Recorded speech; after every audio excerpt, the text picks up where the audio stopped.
Hello, everybody. Hey, what's going on, guys? I am Janae Strother. I'm Sean Spencer. We are back, ladies and gentlemen. I gotta go out and hold up. Come on. The lion. The lion. New man on the so fine. Kirk Cousins.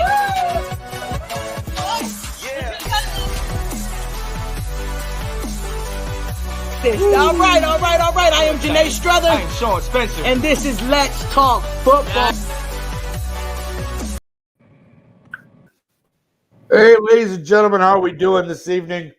My name is Nick Rosario. As always, I am your master and commander for the Tuesday night Let's Talk Football Roundtable. As always, I am never alone, my friend, and that is the way life should always be. You should never be alone. So with me this week, to get this party started, as it were, I have the lovely and talented Delilah Crespo, the author, innovator, and host of Diversity with Delilah. Delilah, how are we doing? You can unmute yourself, darling. Tell me how you're doing. Oh, I'm doing great. Sorry. I knew I was muted. I just was waiting on my cue. Yeah, again, I apologize because I had said I was going to, and then the show was going to start another way, but we're still going to do that. We're good. Again, it's live. Anything can happen. These are the things that go. Mr. Handy, how are you this week, sir? Welcome, as always, to our lovely Tuesday night chat. I am very, very happy to be a part of this week's festivities. So it's good to be here. Very good, sir. And the other gentleman joining us, of course, the guy who was taking over late night for everything, Mr. Nathan Snell. Nate, how are you doing this fine Tuesday?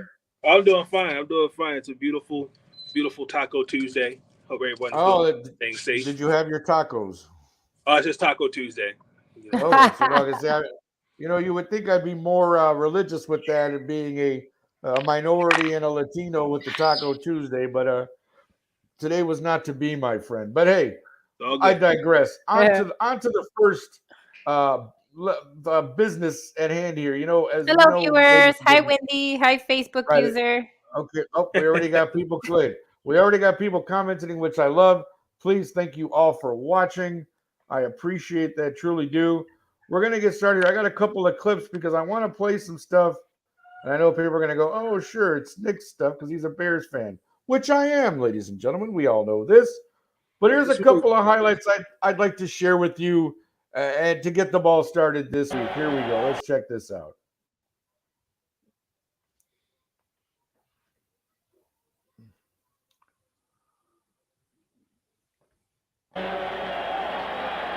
They're getting ready to carry. Ditka doesn't want to go yet. He says, wait till I see that final second.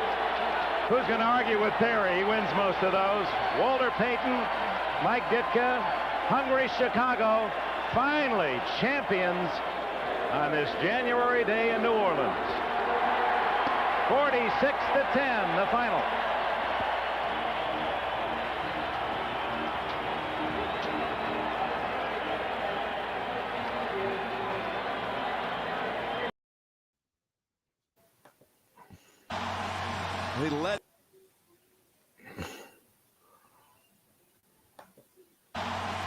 He led the NFC in both kickoff returns and punt returns.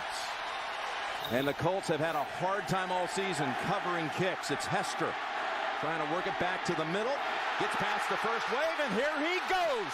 It's Hester inside the 30. Hester's going to take it all the way for a touchdown. And no flag, 92 yards.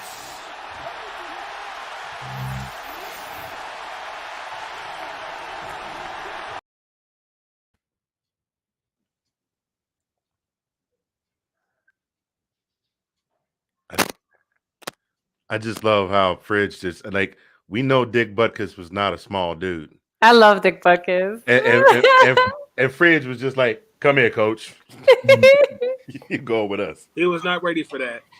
I do apologize, ladies and gentlemen. I've got to get a little better on getting these videos straightened right away. So I do apologize for any lag in time there. But of course, as always, the panel picked up right where I left off, and they were just continuing the conversation, which I do appreciate. Thank you very much. But of course, those clips were from Super Bowl. Wait, that first one was 20, right? February of '86, when my beloved Bears actually won their one and only Super Bowl. And which Bears would those be, sir? Those would be the '85 Bears, my friend. Are those the same '85 Bears you got on Mike Dick about not giving Walter Payton the ball? Yes. Now again, that is unfortunately the only blemish on an otherwise perfect season. Is of course, and again, that's another story for another time. We're focusing on the happy here, Mr. Nate. Happy. The Super Bowl is this weekend. This is a joyous time. We're going to get into that. Yes, Delilah, go ahead. The second clip. No, that second clip was both happy and sad because we felt hope in that one in that moment. And then all of a sudden, Peyton Manning went to work, man. I can't even hate on that at all. Like, just, whoo. Yeah, but we had Sexy Rexy. They had literally Hall of Famer Peyton Manning on the other end. Devin Hester's going in the Hall of Fame, though. Yes, he is. I hope so. Yeah, I really hope he is. Yeah, I hope so. He's made it past all the ballots or whatever. So. But to me, one of the other significant things about that Super Bowl playing the Colts in 2007, and I don't think this has been repeated, so you can correct me if I'm wrong. You had two black head coaches coaching against each other in the Super Bowl. First time ever, and I believe the first time. And the last so far. And the last time for now, right. Oh, snap. That was the one where Prince had the concert and the two guys played to coach the football game around the concert. That's the one you're talking about. Right, okay. Correct. That's the one. That is correct. Prince was playing, and then they decided to break out a football game. So there you go.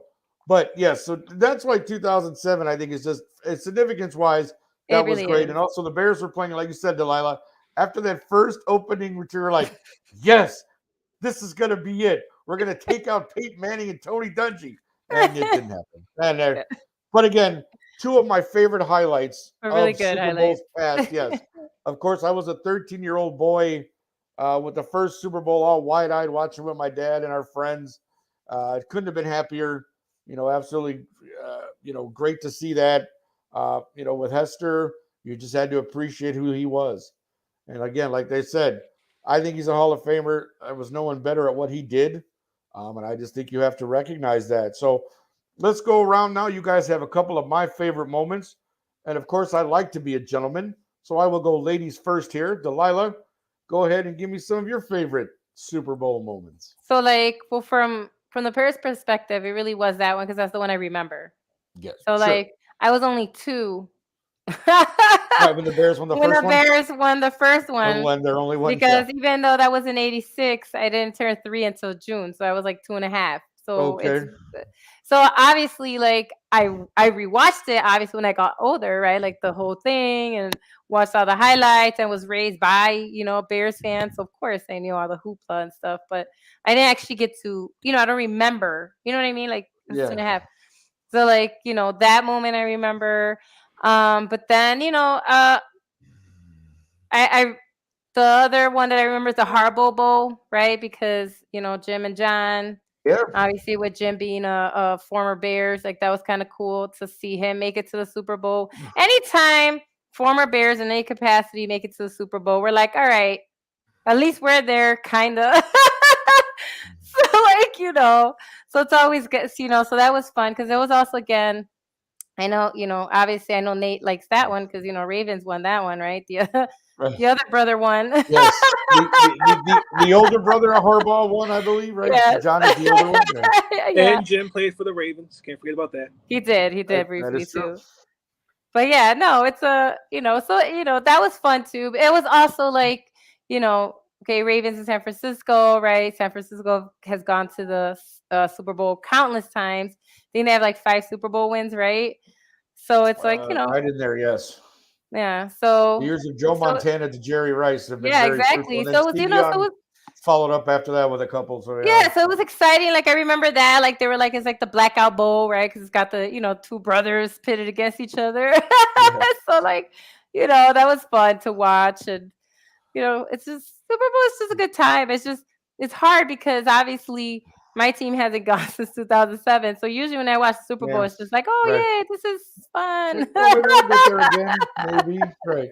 I hear you. Mr. Nathan, how about you, sir? Give me some of your favorite Super Bowl moments. Well, for me, I'm going to be a little biased. I got to say the 2000 Ravens one, obviously, because, the first 3 years, we were still a baby into the NFL. 3 years into our existence, you win a championship. Yeah. Nobody you can really ask for that 2000. Arguably the best defense.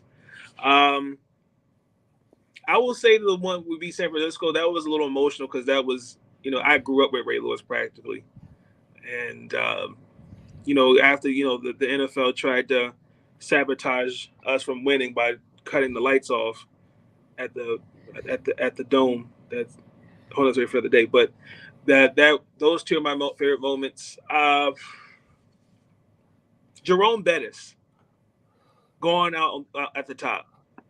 I think the year before they just lost Big Ben and then wanting to come back and then being the Arizona Cardinals. That's probably my favorite one too. Okay. And any particular reason just for that? Well, Jerome Bettis was always one of my favorite running backs. And, okay, so there you go, right? The bus. Particularly because I used to play Madden growing up. He would be a low key a cheat code, and it'd be hard to tackle his big behind. Yeah. So, well, that's true. He was hard to tackle without a cheat code, my friend. But yeah, I got you. Yeah. All right. Well, Mr. Handy, how about you, sir? What is some of your football? And again, I only say this because you're more in my age bracket. Am I going to get some, further back memories here, or what do we? Well, I'm gonna start. Right at the turn of the century. Everybody had just gotten by realizing that Y2K wasn't a thing, and there were these two teams playing, and it all came down to one play. I'm gonna see if I can get this to work here. I think I know which one you're talking about. It all came down to one play. Is it gonna play? Why won't you play? It doesn't want to play. That's not cool. Anyway, it all came down to one play. Fourth quarter, 6 seconds left on the clock. Air McNair, short dump pass. And, of course, say my name, Mike who? Mike Jones comes up with the 1 yard stop. I had the video ready to play. It just won't play. And I'm very frustrated about it because I wanted to show it. But we all know where you were going with that one when you said that. So yes. Yeah, that is quite possibly my favorite. That's my second favorite. Okay. My first favorite moment is the completion of the second quarter of Super Bowl 51, for obvious reasons, because we were still winning and Tom Brady hadn't Tom Brady had not activated, had not gone Super Saiyan on us yet. Right. And I can't remember what Super Bowl it was. But, you being older, you like me remember the classic Super Bowl matchup. There was always Dallas and Pittsburgh. That was a classic 70s, my friend. Yeah, those were the good ones. Classic Super Bowl matchups. I think they played each other a total of 3 times? Yes, I believe that's correct. And I wasn't a team like the Falcons were still my favorite team, but I was a huge Franco Harris fan. Yeah. And I wanted the Steelers to win. It's back in the pocket. They're like on the 3 yard line. And Jackie Smith, I want to say, drops the pass wide open in the end zone. Just falls through his hands. And he just hands on his head. Those are my all-time 3 favorite Super Bowl moments. Awesome. Oh, yeah. Like, it's funny because if I had to pick another one that was, again, I watch the Super Bowl every year. And I do try to find a rooting interest in somebody. I think another one that was fun, even though they didn't win, but your Dirty Birds, the Falcons, the year they played the Broncos, I definitely enjoyed that Super Bowl. I was rooting. Yeah, I was too, man. But we went into that. I honestly, we went into that game knowing that it's John Elway. Yeah, and we had it was John Elway, and at that point, John Elway was the precursor to Peyton Manning was the precursor to You know, Yeah, we knew it was John Elway. Jamal Anderson had tweaked his leg or something like that, and then Eugene Robinson went downtown and tried to buy something you ain't supposed to buy and got arrested. So I remember that. So we got our and our quarterback was nothing really special. I think it was Chris Chandler. Was that our quarterback back then? I believe Chris Chandler was the quarterback at that time. Yes. And so our quarterback was nothing special. Our league leading MVP stat running back had a tweaked leg. And our leading wide receiver got arrested, and the other wide receiver girlfriend had burned his house down. So, not Andre Rison, right? Yeah, rest in peace to Left Eye. But I mean, we had a whole bunch of controversy going in. We needed everything to beat them, and we didn't have it. So it was like, I just hope we don't get beaten too badly. The first half was a whole lot of woo, yeah, all right. And this was before the days of Rise Up, because that hadn't even become the slogan yet. You know, Dirty Birds. We yelling Dirty Birds, and then by the third quarter, we were just like, more like Angry Birds. Anybody wanted more of this 7-layer dip? Yeah. I understand. I understand. I get it. I get it. I watched my team lose too. I get it. I understand. As we all know, along with, of course, these great Super Bowl moments, there's also great entertainment that goes on at halftime. And this year, on paper, appears to be a pretty good one. You've got a kind of a rap extravaganza R&B blitz. We have, of course, Dr. Dre, Snoop Dogg, Eminem, Kendrick Lamar, and Mary J. Blige. So I was thinking, like, man, some of the, thinking about some of my favorite halftime performances, and I thought it would be great to have you guys give yours as well.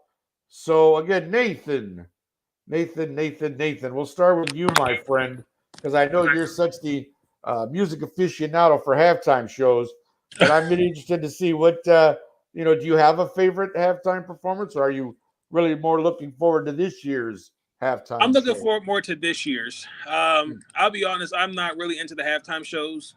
By the halftime shows, I'm like either starting to wash dishes or make more food.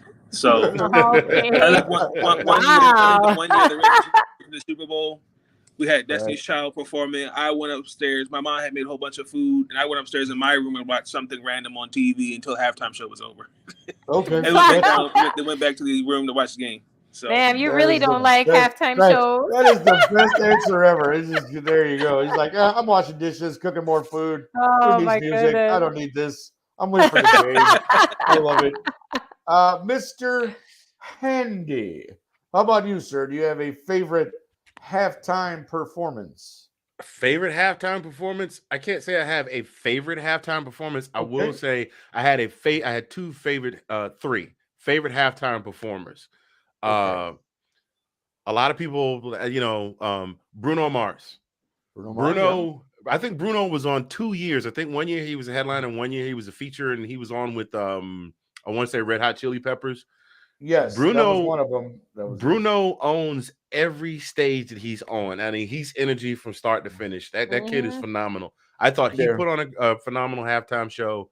Of course, I got to go back to the 90s to the 18 Michael Jackson impersonators that popped out of the individual columns at the LA Coliseum. Taking all my moments. I'm sorry, Delilah. But I mean, like at that time, I think Bad was his big album, and I, being a little older than you, Nick, I remember, the Motown, the Jackson 5 from Motown days wasn't that old when I was born, so I literally grew up. Michael Jackson was a part of my life from day one. So that one, and then of course we can't not talk about his royal purpleness, playing Purple Rain, and all of a sudden the sky just started opening up and raining while he was playing Purple Rain. If that was not the most epic Super Bowl halftime show moment in ever, it's one of those things you just go, you have to be kidding me! It's actually raining right now, right? All right. Oh, that's awesome. Miss Delilah, how about you? You got some favorite memories there from halftime shows past? I mean, you basically named all the best ones. No, you're good. I like a chubby checker at 88. There you go. Yeah, that was again before my, I was like 6. I was like, "Thanks."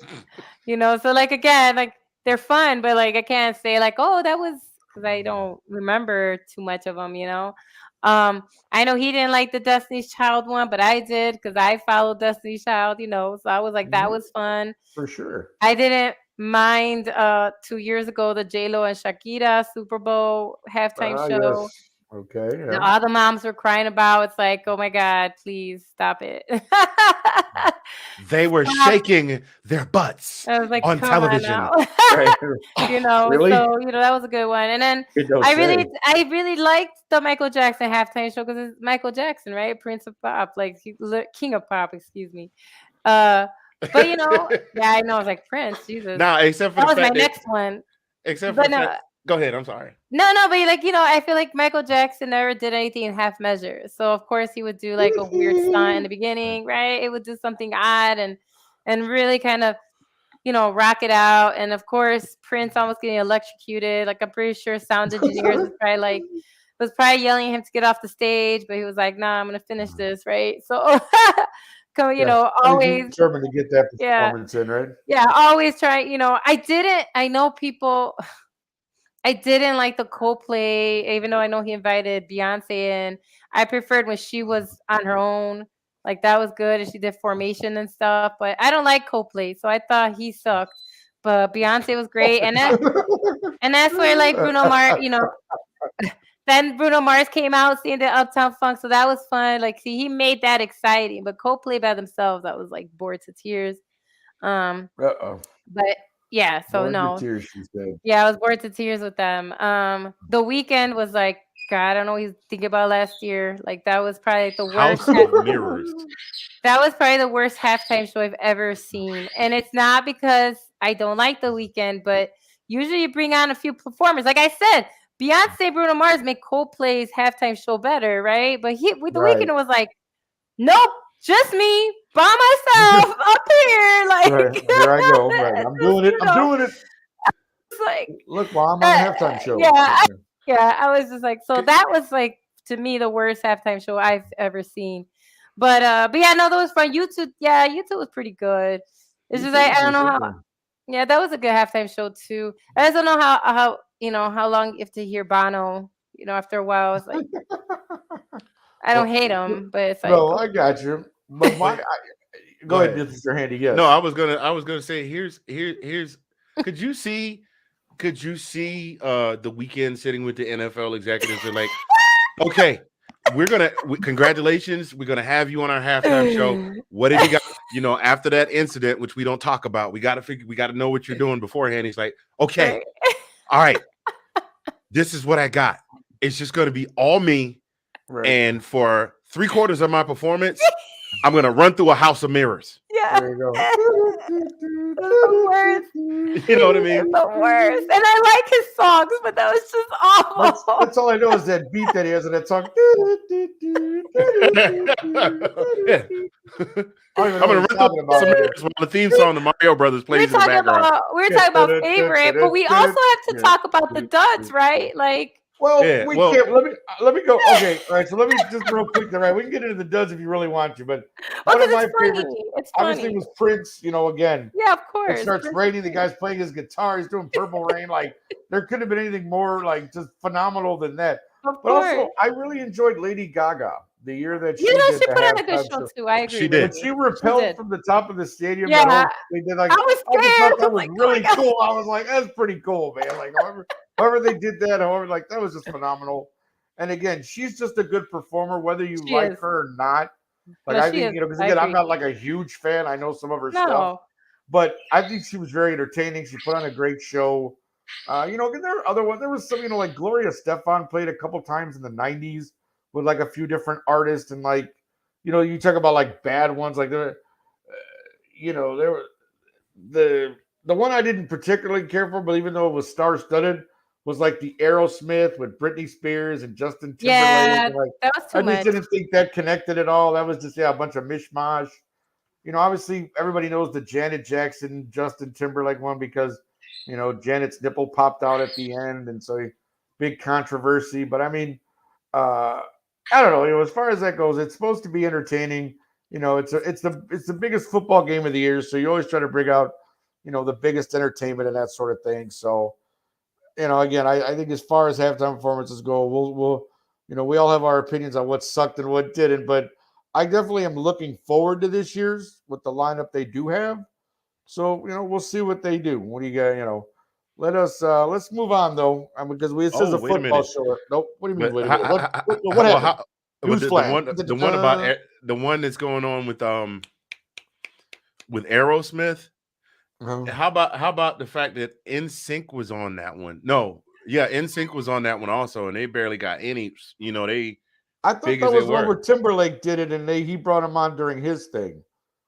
Or they went on with Aerosmith? Was that Aerosmith? Yeah, they were all still together then. Justin Timberlake did the only two performances he did the one with Janet Jackson, and then they had him come back when they were in Minneapolis the year that right after Prince died.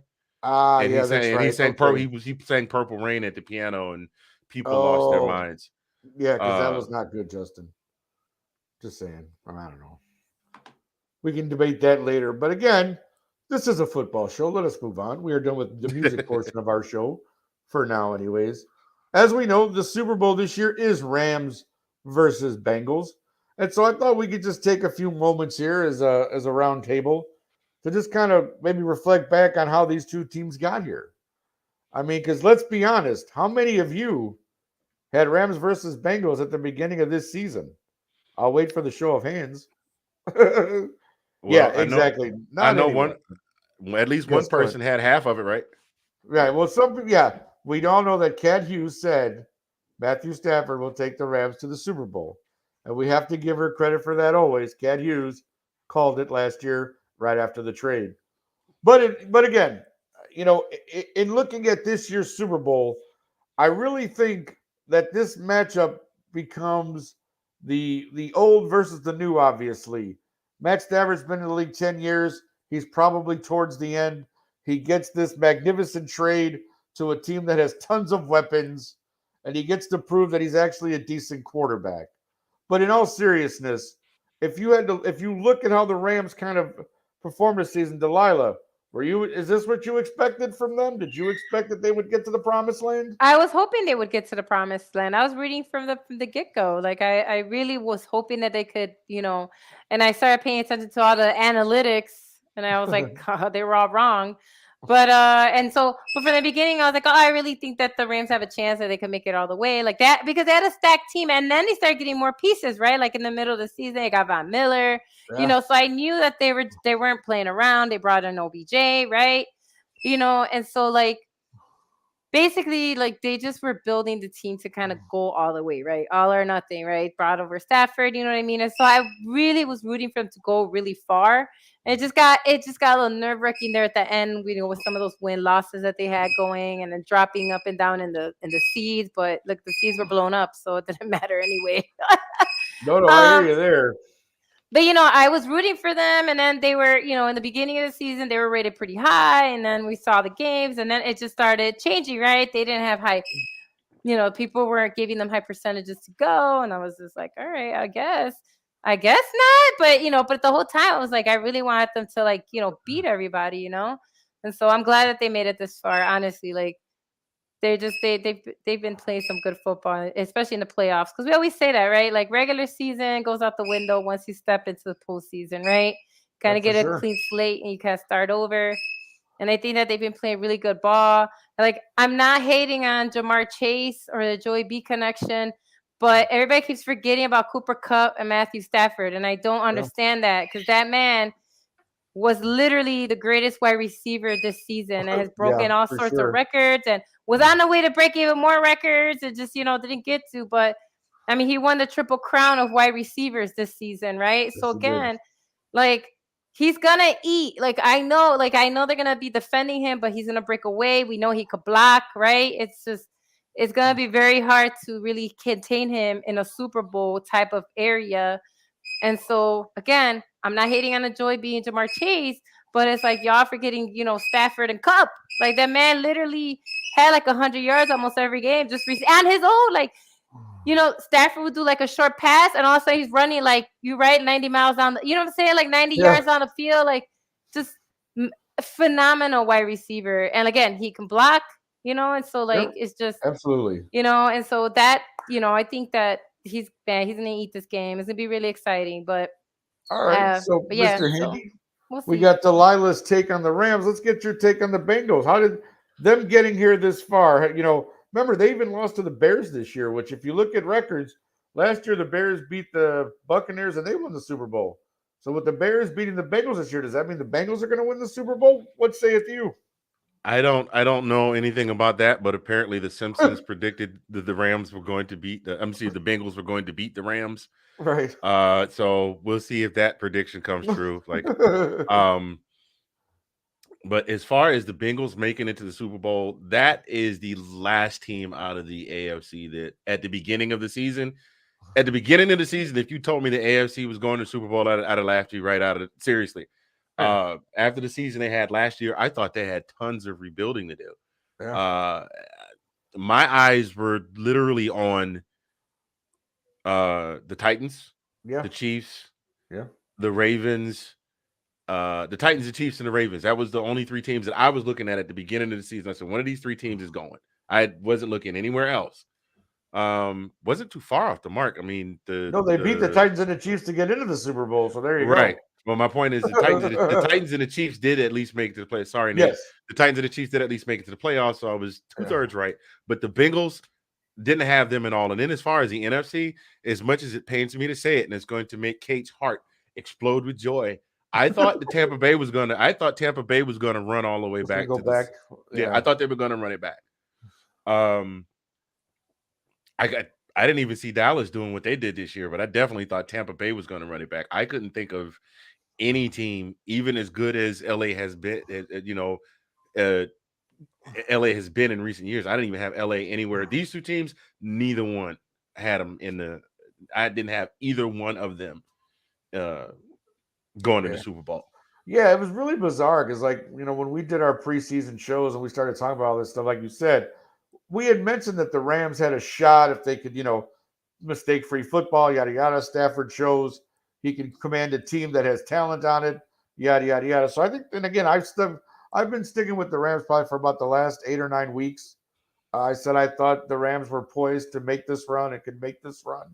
So I'm kind of actually happy that they did make it, because everybody else was, it's Green Bay or it's Tommy, TB12 again. And so to see the Rams actually come out of the NFC really did warm my heart for that reason. Again, I think I'm kind of torn in this Super Bowl because, again, my love for the combination that is Joe Burrow and Jamar Chase has grown every week. And it's really, again, it's hard to not see great things from these guys in the future, which I'm hoping that this is not their only shot because I'm kind of hoping Stafford wins, gets his ring at least, and then for whatever else he does for the rest of his career, he can at least say, he can validate that, hey, man, I was a good quarterback. And when I got a chance with the weapons I had, I showed you guys that. So I am kind of rooting for LA, but in the back of my mind, if Cincinnati won, I would not be disappointed at all. But I do feel like this is a team that for years to come can be really good once they shore up a little bit more of that offensive line. I think a couple pieces on defense to make that defense really solid. And you've got a team for years, my friend, with the weapons of T. Higgins and Mixon and Jamar Chase and Joe Burrow. Like if they can, the proverbial stay healthy, you got a team that could really take over in the AFC. But I'm really looking forward to Sunday. I know you guys are too. Again, Rams versus Bengals, Super Bowl 50. Where are we at now? 53? Where's the Super Bowl number? This is 50. I think it's 56. 6? I apologize. I have old man brain. I had it written down, and then, of course, my notes got scattered, and my brain is scattered. So I apologize. But anyways, this weekend, Sunday, Rams-Bengals are going for it all.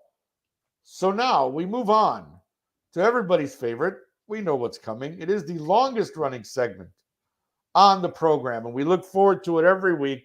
This week is no different. We have Diversity with Delilah, and this week she is featuring one of my favorite coaches, I think, of all time. It just seems like a really great guy, Mr. Tony Dungy. So, Delilah, go ahead and You take it away. All right. So, I do respect Tony Dungy a lot. Again, as Nick mentioned in the beginning of the show, he was part of the Super Bowl where the Bears and Colts played each other, and it's the first time in NFL history where two head coaches were African American.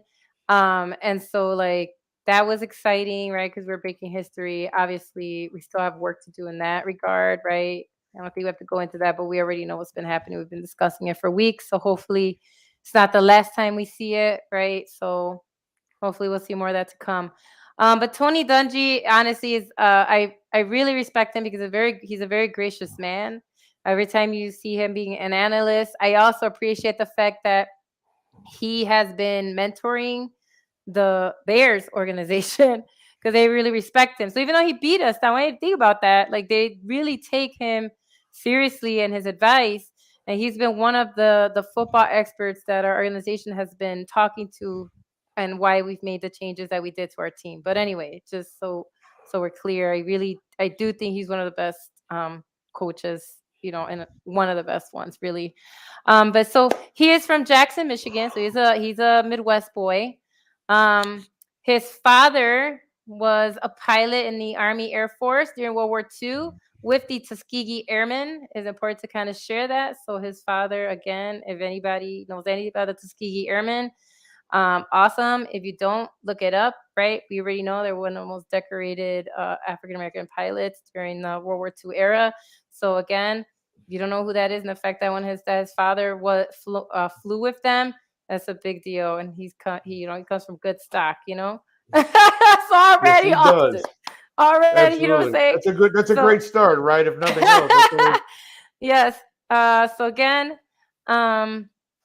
so just but his father was also a professor also, so he went back and became a professor in college. His mother also was a teacher, so he comes also from his parents were also teachers, which he is an educator. I respect that. So his father was also a science professor, and his mother taught Shakespeare in high school. All right, so let's start with Tony Dungy. Wasn't just a coach; he actually played football. And I started back when he was in junior high school. Not only was he athletic, but he was also very intelligent in the classroom. He was the class president at the age of 14 while being an honor roll student. He was also the leading scorer on his junior high basketball team and was also undefeated in the high and low hurdles in long jump and track. And this is just junior high. So not only did he excel athletically, he also excelled academically. Went on to Parkside High School, where he was a quarterback. Led the team to an 8-2 one-loss record his senior year. Completed 91 of 167 passes for 24 touchdowns and 1,467 yards. Again, just phenomenal athlete. It was unanimous. He was Class A All-State section for that senior season. Again, he also obtained all-state honors for basketball and baseball. So not only was he excelling as a football player, he was excelling as a basketball player and a baseball player. And then again, he continued to excel also academically. So again, just phenomenal student, all around, well-rounded guy. Recruited by the University of Minnesota in 1972. So they went and checked him out. And so he started his freshman year in 1973. His first game was on his 18th birthday against Nebraska, with obviously the home crowd supporting him. He ended the season with 156 yards rushing and 97 yards passing. Dungy also earned a varsity basketball letter at Minnesota. So again, continued to excel both in multiple sports. But he decided to focus on football. So even though he lettered in basketball, he gave up the sport to focus more on football at the end of his freshman year.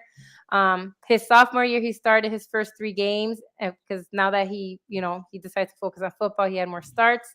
Unfortunately, he got injured, so he really couldn't do too much his sophomore year. He did end that season even injured. He still finished with 417 rushing yards, 600 yards passing, and 1,029 total yards. So even with with his injury on and off, he still managed to get some passing in there, and so managed to get some good numbers. It was his junior year where he was really healthy. He set a then school record of 15 touchdown passes and also finished that season ranked 5th in the nation in both total offense and passing. He was named United Press International Player Back of the Week for his 38-0 win over Western Michigan. So again, like just making all sorts of press. His senior year was another success for him and the Golden Gophers. And he was chosen the team's most valuable player for the second year in a row.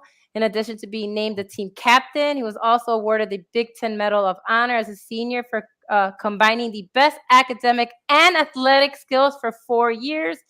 Following his senior season, Dungey had the opportunity to play in the East-West Shriners game and the Hula and Japan Bowl. So again, all 4 years, he was excelling academically and athletically. So, it's important, man. Those brains, guys. Like, I love athletics, but yeah, you really have to keep your brains, strong. You really got to exercise that brain. So again, just amazing athlete and student.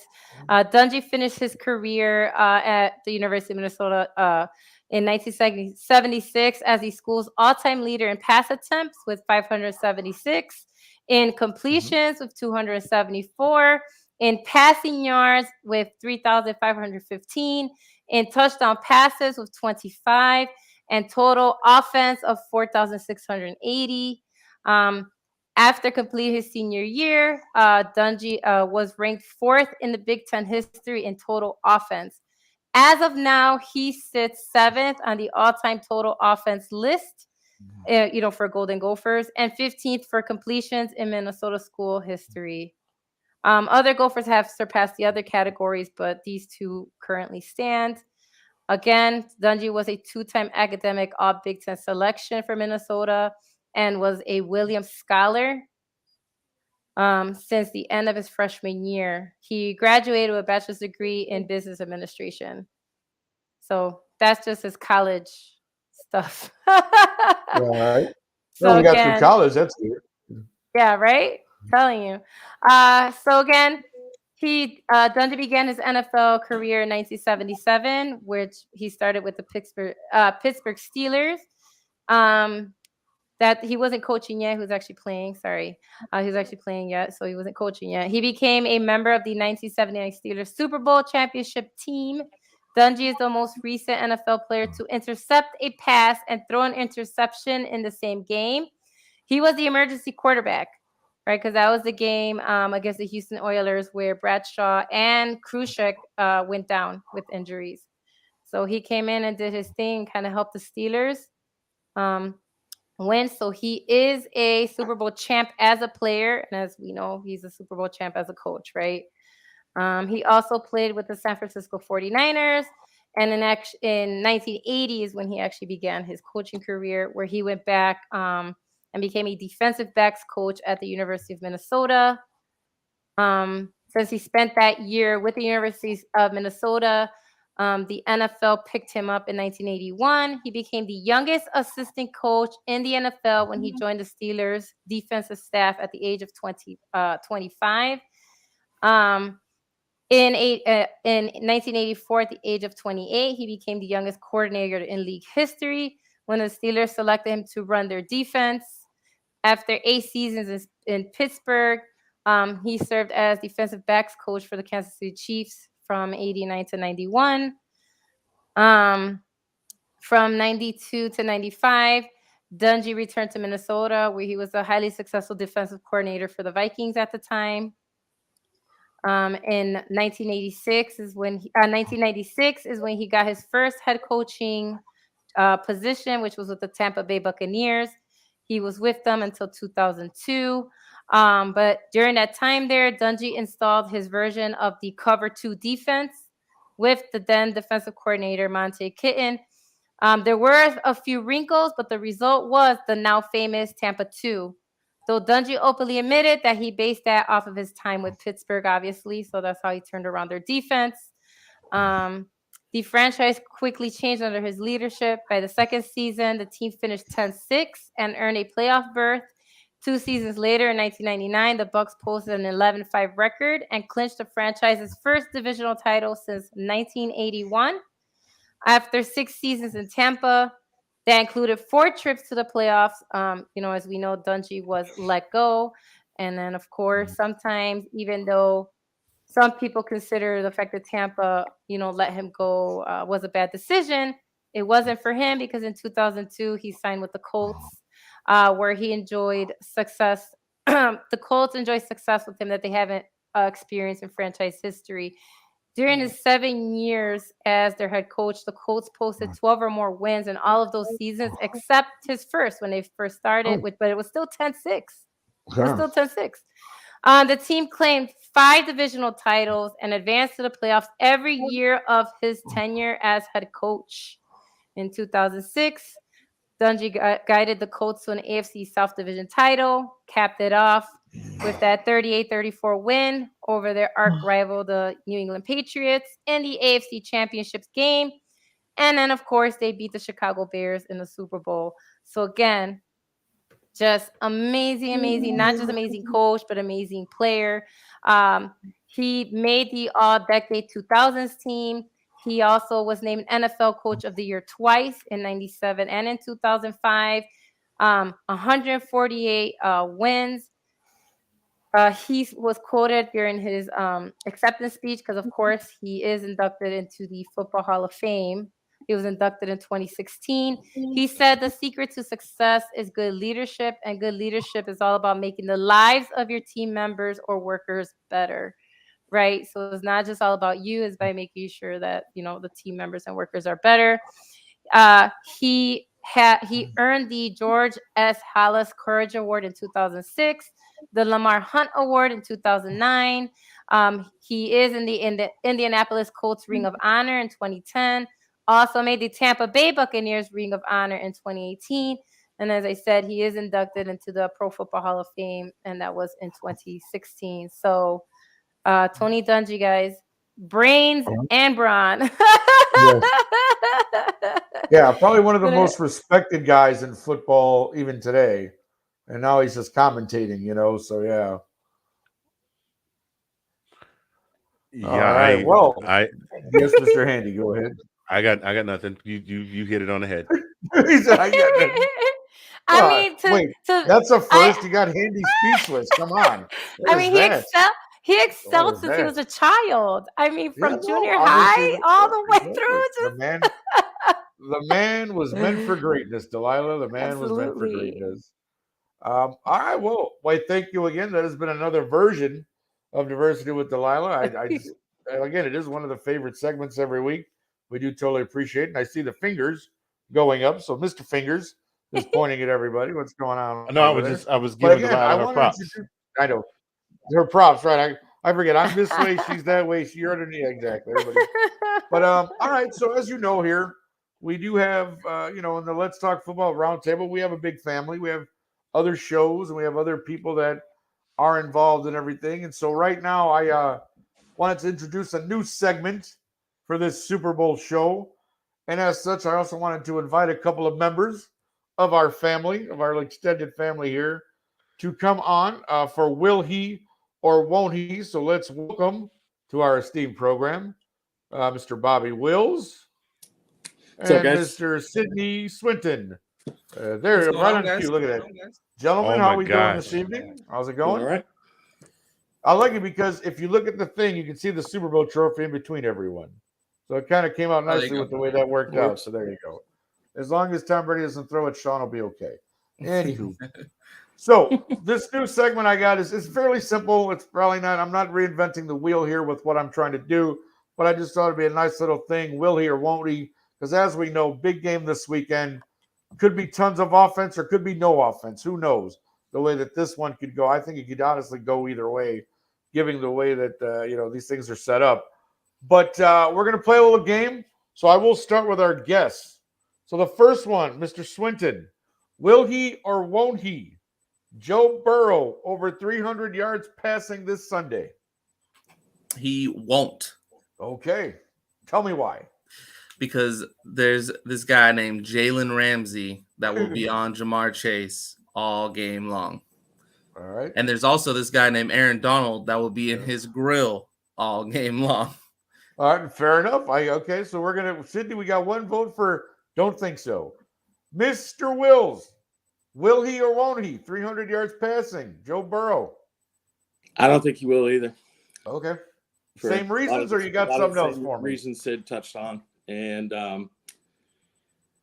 the Rams' defensive line, I think, is going to be after him all day long, and he'll be running for his life. A lot of it's just going to be checkdowns.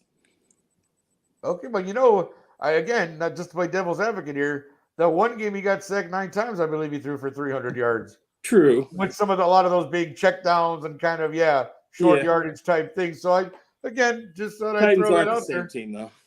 No, very true. And I like it. I like it. Mr. Handy, will he or won't he? Joe Mixon, 75 rushing yards. Yeah, and for the same reasons that Sid said, they're gonna have to get something going if they can't get the pass game going. And it's time, next man up. So I definitely think he's gonna have at least 75. I don't think he's gonna get 100, but I definitely think he'll get at least 75. Okay, so we got Mixon with 75. Delilah, I'm going to jump to the other side real quick with you. Rams, Matthew Stafford over 300 passing yards. And welcome Sean Spencer to the program, ladies and gentlemen. Of course, Sean has to be fashionably late for the new segment. Of course, thanks a lot, Sean, for just throwing yourself in the broadcast like that. I apologize. Underway here. I thought this was going to put me in the background. I didn't think it was going to bring me on. I'm sorry. Whatever. Look at this guy. He didn't ring the doorbell and then call and tell me nothing. I didn't have no time to put a casserole on or nothing for you to eat, baby. Pretty much. Look at this guy. Well, okay, Sean. So just because you joined us late, I don't get a question now. No, you're going to get your question, Delilah. I'm just explaining the rules to Mr. Fast. I'm the only lady on this show today. No, well, that's it. No, okay. I respect the ladies. Wow. Sean, we're playing Will He or Won't He, and you'll follow along as we go along. So my question was for Delilah. Will he or won't he? 300 passing yards for Matt Stafford. Gotcha. Delilah or me? Delilah. You stay quiet. Throw it back to me now? Now you throw it back to me? Yes, honey. Back to you. I think he will, yes. Okay. Any particular reason why you think that, or? I think because I know that I'm not saying I know that the Bengals defense are going to be on him, but I feel like with Kupp, it's going to help him. Like, it's just, that's his, I feel like that's going to be his, that's going to be his go-to. All right. So, will he or won't he? Mr. Sean Spencer, who is now here with us. We're going Cooper Kupp over 100 yards receiving for Sunday. He will. He absolutely will. I think he's going to go potentially get Gabriel Davis numbers and get 200. I feel he's going to go heavy, baby. Oh yeah. Okay. No. Hey. Oh wow. Okay. Sir. I like it. I do like it. Okay. So back to Sydney here. No. Hey. Sydney. You mentioned him, so I'm going to go with him. Jalen Ramsey. At least one interception. Will he or won't he? I think he will get one because I think Joe Burrow is going to try and force that ball to Jamar Chase when he's in trouble, and it's going to be a bad news at least one time.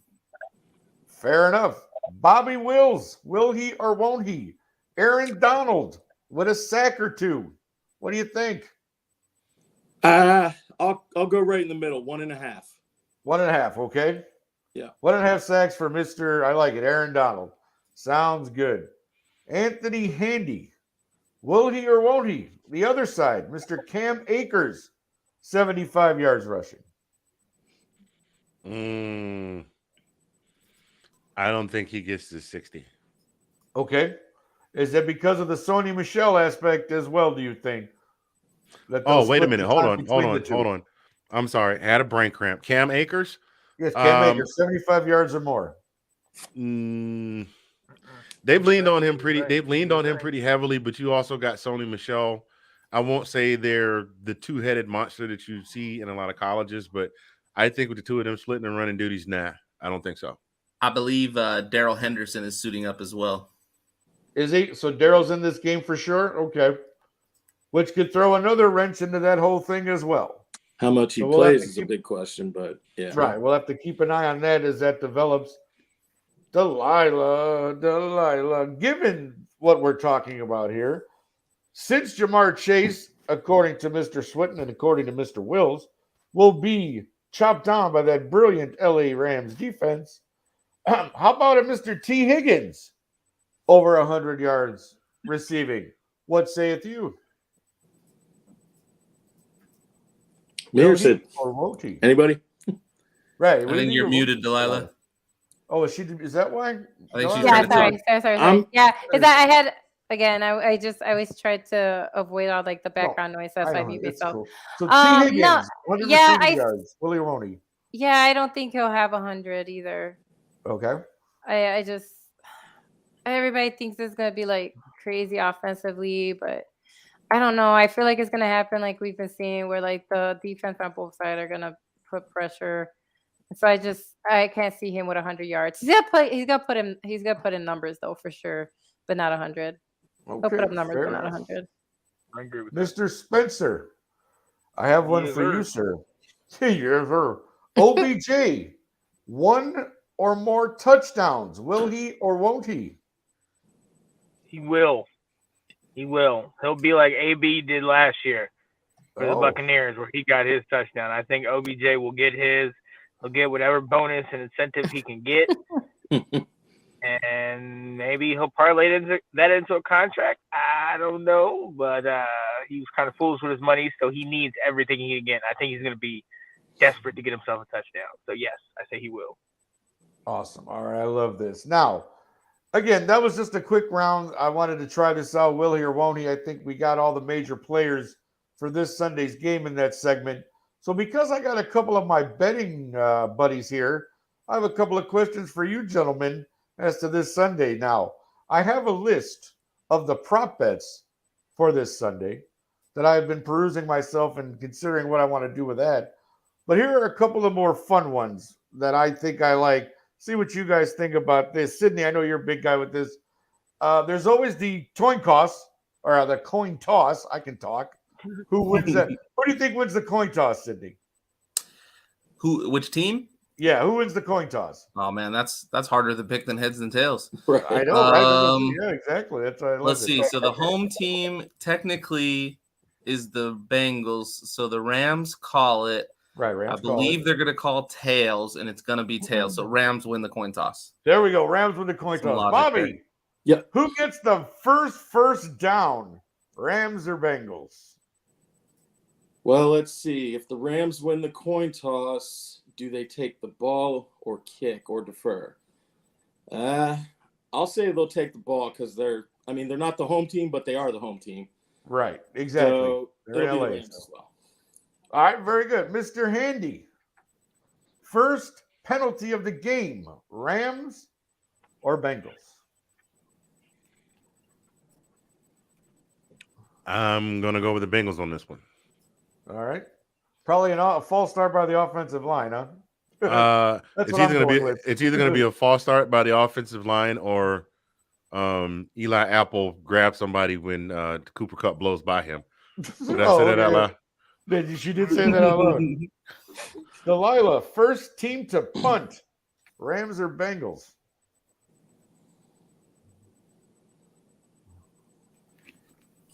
Bengals.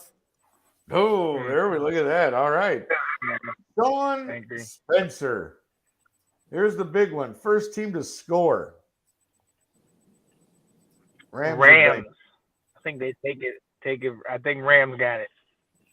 Awesome. Rams. I think they're going to throw those haymakers early. Is that okay? Even though they've kind of, yeah, because too. Also, Cincinnati has been slow to start in a lot of these games lately. They seem to have gotten their rhythm more in the second half, but like I said, Sunday's a different story. We saw what the Rams did against the Buccaneers when they jumped out early. Oh, I think that's what absolutely, my friend, absolutely. So what I want to do for myself, because normally I do a Nick's Pick segment. So what I was thinking of doing for all you lovely people, if you care to listen to what my ramblings are, I do have a list of the prop bets that I'm going to pick. So I will put that up as a separate video on the Let's Talk Football, chain of everything, and you guys can hear what I have to say about all these. So now let's get into the nitty gritty of this whole thing. We've all done the hype. We've all talked it up tremendously, but we're all, of course, waiting for Sunday. Now let's get to who everybody thinks is going to win. It's prediction time, ladies and gentlemen. And we're going to start with our guest, as always. So, Mr. Swinton, give me anything you want to give me about Sunday. Rams, Bengals, who you got, why, and all that good stuff. Anything I want to give you. I want to give you that you can bet on an octopus is happening. But okay, so let's explain because I saw the thread. Right, I saw the thread earlier, and I'm just going, "What the hell is an octopus?" Right, what the hell is an octopus? I saw that. So Cindy's going to explain to us, right? What an octopus. No, I mean myself. I've been scrolling through Super Bowl prop bets since the Super Bowl was decided on who was going to be there, and there is a lot of them. And I was scrolling through DraftKings, and you can bet on if there will be an octopus. I had no idea what that meant, so I had to go and I threw it in the chat. And Bobby actually knew what it meant, and I was thoroughly impressed. I had no idea right away. Yeah, Bobby wait a minute. Why are you surprised that Bobby knew what that was? Do you know what it is? No, but I don't gamble. Well, that's fair. I had heard the term a couple times before, and it just makes sense. 8. Once you said what it was, I was like, okay, it does make sense. So an octopus has 8 legs. An octopus is where a player scores a touchdown and then scores the 2-point conversion on that same touchdown. So they get all 8 points. Yeah, and you can bet on that. It's just a random one. Sorry, I didn't mean to sidetrack. That makes sense. That's a great name, though. Octopus. Like, this is phenomenal. Yeah, it was just hilarious. And it doesn't explain it on the bet. It just says, will there be an octopus? And I'm like, is somebody going to throw an octopus in the field? Right. Red Wings? Are we I'm not gonna lie. I thought it's a Detroit game. I thought it was a whole different type of trick, and to be completely honest, like it involved people getting arrested. So I wasn't sure. I'm glad somebody was able to clear that up for me. Right. Yeah. I'm glad you were able to clear that up for everyone. But all right, so I'm sorry. Did we get your prediction? No, sorry, since I took so long. No, that's okay. I just want to make sure I give you your time, brother. Yeah. So I'm gonna say this. I saw The Simpsons predicted the Bengals win 34-31, so that's what I'm going with because The Simpsons predict everything. Yes, they do. That is correct. Nate, are you there? You know. Nate, I thought Nate crept back in. Nate, are you there, buddy? Okay, maybe he's not. I do apologize. So, Mr. Wills, give us what you got for Sunday, my friend. Give me all the good stuff. Now, I was initially leaning towards the Bengals, and I did see that Simpsons thing earlier, too. I don't know if it's real, though. I've seen a ton of Simpsons episodes, and I don't recall ever seeing that one. Granted, they do predict a lot of things, but anyways. Very true. I was leaning towards the Bengals until I saw their uniform choice. And them being the designated home team, they got first dibs on what uniform they'd wear. And they chose their dark jerseys. Fatal mistake. In the last 20 Super Bowls, the team that wore white jerseys is 17-3. So immediately it said, yep, the Rams are going to win. They're technically at home. So I'm going to go Rams 34, Bengals 24. Nice. See, I was hoping you'd give me something because I know you're the guy who has all these like not anonymous, but like all these crazy facts or things that you just like nobody would know. All I do sometimes is just dig up random stuff and it just sticks. Right. They're beautiful. I like it. So 17-3 for the white jerseys in the last 20 Super Bowls. Yes, sir. I think 55-30 or no. 35-20 overall or something like that. Overall for Cincinnati. Okay, got it. All right, Mr. Handy, how about you? Your prediction for Super Bowl Sunday? I I'm looking at it more from a X's and O standpoint. Out of the two teams, the Rams is the more healthy team. The Bengals have been beaten and beaten and beaten and battered. And as much as I'm a huge fan of Joe Burrow and what he's done this season, but I think this is where the fairy tale comes to the conclusion. I think that the Rams go ahead and get it done. I got the Rams by 10 points. I'm going to say 29-19. 29-19. All right, Mr. Spencer, give me what Yes, you sir. got, sir. Well, I live in the household of the woman who basically predicted history, and told us what was going to happen. Matthew Stafford's in there, so I can't go any other way but the Rams. And I'm going to go ahead and go with what I said before. Rams 34, Bengals 17. I agree with Anthony. I think the Cinderella run ends Sunday. Okay. All right. Nate, I think Nate is not with us, so I apologize for that. Oh, you are there. See? There he is. Big Nate. Nate, give us your prediction, man. Give us all the good stuff for Sunday. What do you got? Los Angeles Rams by 20, guaranteed. Oh, you're going to put the roof fallout on me. Huh? Is that what it by is? 20? Really? By 20, buddy? Yep. He says 20. What did he say last night? 51-31? Yeah, that's what he said. Yep. Wow, 51-31. That's a big one. I will give you $20. I will give you $20 if that hits. If you get 51-31. I won a lot of money. I'll go you one. I gotta get out of the car. Right, let's do that. I'll go you one better. Not go you one better. I'm gonna go the opposite direction, Sean. Nate, if the Rams do not win by 20, now they can still win, but if they don't win by 20, I've been hounding you and you've been ignoring my comments all week. If they don't win by 20, when I come to Virginia, I'm taking your happy butt down to my wing spot, and you're going to eat at least one wing. Like Chris Rock and Chris Rock, and I'm going to get you sucker. One rib, one wing. That's not happening.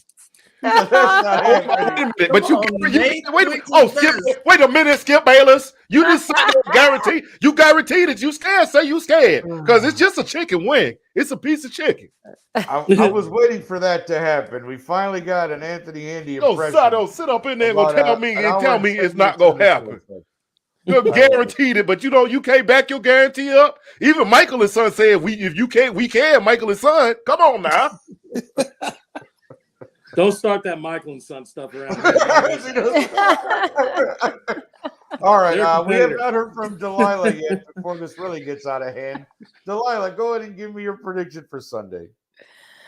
Oh my goodness! Everybody here went Rams, huh? It appears that way. Yes. No, Bengals. Somebody went Bengals. Okay. Yeah. Oh no, you were Bengals. That's right. So he's taking the Simpsons 34-31. That's right. Score. It's like that's right. I said for a Monday show before. That's right. Sorry, last night before the Simpsons thing, it was Rams. That's right. So you and your wife agree on something. Yeah, but I've watched enough media shows. If I pick opposite teams on different shows, I can go back and clip myself and be like, "See, I was right. I said it." Right, that's very true. You could. That is true. All right. I am. I'm going with Rams, but I don't think it's going to be high scoring. I think the Rams win by a field goal. We saw them do it before, right? Like, so it's not like I know Bengals have a great kicker, but obviously we saw that with 13 seconds, Matthew Stafford did what he had to do, and their kicker came in and won the game, right? So yes, I think that the Rams will win by a field goal. All right, awesome. Real quick, I've been on the Rams bandwagon, like I said, for the last 8 or 9 weeks. I do think that, and I guess that's more of a sentimental thing. I'm pulling for Matt Stafford to win a ring, kind of get that monkey from Detroit off his back for the last 10 years. I have a feeling Joe Burrow and the Bengals could be back in years to come, as young as they are, and as fix a few things on that offensive line and a few things on the defense, and this team could be, a potential 3-4 time repeat at least to the Super Bowl. But again, we won't go that far yet. But so I am pulling for the Rams. I say the Rams will pull this one out in the end. Again, as much as I'd like to see Joe Burrow and Jamar Chase pull some magic, I'm going to go Rams probably by like 7. Let's say 31-24. would probably be my guess on that one. Yeah, so there we go. So you've heard it now from members of our familia here on the Let's Talk Football Roundtable. Again, I do want to thank our guests for coming on, but I mean, not that I'm getting rid of them, but I do want to thank Sydney and Bobby for taking the time, and Mr. Snell and Mr. Spencer for joining us here on the Roundtable. We now come to the part of a show that has become a favorite, I think, for some people as well, where we give one last word. It could be anything you want to share, anything you want to say just as a parting shot, as it were. So we are going to include our guests in that this week. And I will start with you, Mr. Snell. Can you give me one last word, sir? Reflection. Reflection, he says. All Reflection. Just take I just encourage everyone to just take a moment to just reflect on what God has done for you in your life. I think that's the most important. I think that's a habit we need to start developing. It's just reflecting on what He's done for us as individuals. For me, my testimony, I'm not going to go into depth, but I just looking back on what's going on in my life personally and reflecting what God's done for me. I just can't say enough but just thanking Him. So definitely reflection. Okay, I like that. Mr. Swinton, one last word from you, sir. All right, I feel like everybody's going to get real deep here, so I'm going to keep my word lighthearted and the gambling addict that I am. Said it on the other show. My word is touchback. The very first kickoff will not be a touchback. There's a reason behind it. The ball that's used for the opening kickoff of the Super Bowl goes straight to Canton after it's used. So it is not a worn down, used ball where the kickers can kind of break it in. It is straight out of the box, kicked, and then straight back into the box. So it's harder to kick. 18 of the last 20 Super Bowls were not a touchback. And you can bet on that. It's got good odds. So anybody that's a gambling person, go bet that there will not be a touchback on the opening kickoff. Well, I kind of like that. I'm going to have to look for that one on my card and see if that's there. I like that. Mr. Wills, one last word from you, sir. My last word is going to be baseball. Okay, not a surprise, but all right. Oh, the luck, yes. One football game left. As soon as that's over, baseball. Should be spring training time. Yes. And the Very lockdown, true. let's play some ball. You know what? I can't argue with. As a baseball fan, I cannot argue with you, sir. I agree. I'm hoping, like you said, once football ends, man, I'm in full baseball mode. And I'm hoping we get spring training going here so we can get this baseball season started the right way. Sir. Mr. Handy, one last word from you, sir. My word for the day is laughter. I love to laugh. I'm a huge fan of comedy. One of the biggest things I couldn't tell. I know, right? Do not get me started today. I said I wasn't coming. I wasn't doing the show. Don't get me started, boo-boo, because we will be here all day because this is the most wonderfulest, beautifulest, nastiest, dirtiest, wonderfulest show in the world. You can come on and make predictions and get Nick's picks, or you could have Nate guarantee that he's not going to eat a chicken wing. Either way. Anyway, laughter. See my whole point? Like, my whole point is, like, just to give you a quick story, I went to the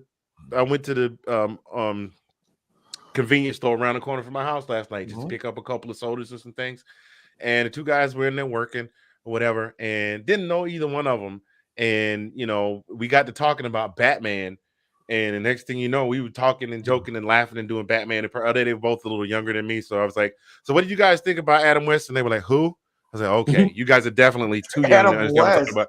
Right, but they didn't get it, but they both claim to be Batman fans. But we just wound up joking and laughing and having a good time about it. And these are two guys that I didn't even know. And by the end of my visit, I gave them I said, yo, I better go for the white center, the bat signal, because a 5-minute trip turned into a half-hour roast session with two guys I didn't even know. So it's always sometimes it's just good to just forget about what's going on in the world around you. I know it's hard with all the stuff going on around you, and just take a couple of minutes. If it's something that's funny, just take a minute to enjoy that moment and laugh about it. And I guarantee you, today has been the best work day I have had in weeks, just because of that little encounter last night. Okay, nice. Delilah, one last word from you, my dear. All right. That was my turn. No, so basically, for me, like one of the most inspirational people for me has always been Mr. Rogers. Okay. Just I don't know, he was always like the kindest, gentlest like man ever, and I'm lucky that I was one. Like he does people like him don't really exist anymore in children broadcasting. Um, but not just that, it's just the way he spoke to everyone, right? And so there's something that he said that I agree with. All of us at some time or other need help, whether we're giving or receiving help. Each one of us has something valuable to bring to this world. That's one of the things that connects us as neighbors. In our own way, each one of us is a giver and a receiver. And so I know there's a lot of darkness, but I feel like there's more light out there, and I kind of agree with it, right? We're all giver and receivers, right? It's all reciprocal, and each of us has something to give and receive. And I think if we all thought more in that way, we would be more neighborly, right? And so yeah, so I'm ending with Mr. Rogers. Oh, awesome. Real quickly, my last word, maybe just a couple words, but I was reminded this week of just how you could find what's the word I'm looking for? Just you find simpatico with someone, I guess is the word I'm looking for, where you find someone going through a similar thing that you are. And I think that was reminded this week of just how you never know, just by bringing something up or talking to someone can really spark a great conversation. And that happened to me this week with a friend of mine that I've known for a while. And, she's a married, don't get the wrong idea, she's a married woman my age. We've known each other for a while. And just being able to talk to each other about certain things that we're both going through at this stage in our lives. And it's amazing how I'm a single man, she's a married woman, but the things that we were going through are very similar in nature, just in thought process and that sort of thing. So it was kind of nice to just have a conversation with her and just kind of get some of this stuff out where she understood where I was coming from. I understood where she was coming from. And I think just talking to each other, being able to at least engage in conversation has always been something I've enjoyed doing. And I think this is something for us to remember. You never know who could be going through something similar or could be going through something that your word is encouraging to them, their word is encouraging to you, and that sort of thing. So I would just encourage people to talk more, I guess is what I'm trying to say with that. And on that note, let's get all of our plugs out of the way. Sydney, you got anything coming up this week? You got anything going on? For me and Sean are going to do the Let's Talk Football Presents on Friday. Friday, okay. Yep. It's usually around 7 p.m. Eastern. Yeah, okay. So just a Bobby, you got anything? I'm sorry. I'm glad you finished. Nothing out of the ordinary. All right. I was like, I'm chilling right here. If you guys need me, I'll be around. Here we go. Yes. Mr. Handy, what you got going on this week? Tomorrow night, myself, Colin, and I will be hosting season 2, episode 2 of This Week in SEC Football. We're going to be picking apart some things. This total fiasco that's the dumpster fire that's going on in Auburn right now. Yeah, and Jimbo Fisher getting in his feelings because somebody called him out on NIL. But we won't talk. But we're not gonna give it all away. So stay tuned. Y'all come check us out tomorrow evening, 6:30 Central Time. We will be we'll be on YouTube and This Weekend SEC on the This Weekend SEC page. Gotcha. Nate Dogg, how we doing? Yes, sir. I got an episode coming out tonight at around 10:45. Mr. Late Night. Yeah. Yeah, I got this episode and then Friday's episode. That's going to be the end of season 5. So in that episode, for today's episode, I'm just going to do part 1 of the preview for the Super Bowl. The Wizards are trash, so I have to painfully talk about those games. And I've been, again, this new league, Athletes Unlimited Basketball. It's been really good. We're now at week 3 in the WNBA. Oh, so very good, sir. And Delilah, of course, where are we going to see you, my dear? Woo, Thursday, ladies takeover. Woo, where my co-host is commenting in the comments. Well, they both are. It's just Kate comes up as Facebook user, but Ash and Kate has no name, but Ash is always there, right? Ash and Kate are both in there, and so We're on a little earlier because half of us are teachers that are on the cast. So, and Kate works all day, so we try to do an earlier show. So we're on at 5:30 Central, 6:30 Eastern, and then 4:30 Arizona time. All right, for now. Sounds great. For now, right? For now. For those of you who aren't aware, who do watch us outside of this, we got Delilah and I in Chicago. Mr. Handy is now residing in Oklahoma. Mr. Wills is in Virginia. Sydney and Ash are in Arizona. And Nate, you're in Maryland, correct? Yes, sir.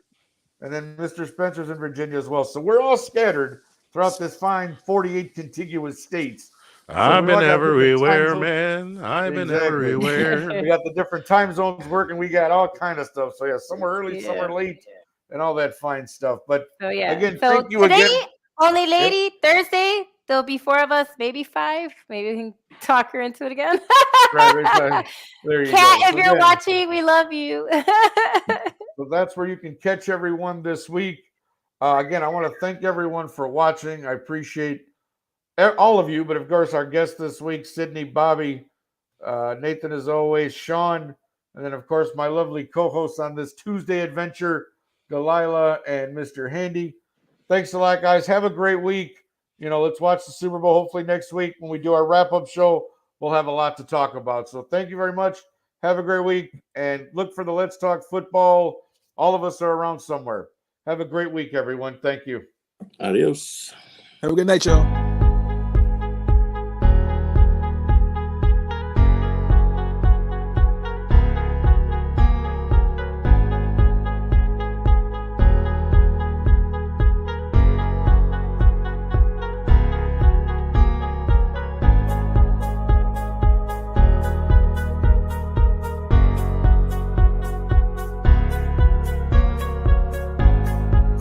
Hello, everybody. Hey, what's going on, guys? I am Janae Strother. I'm Sean Spencer. Back. We are back. We are back, ladies and gentlemen. I gotta go out and hold up. Come on. The lion. The lion. New music, so fine. Kirk Cousins.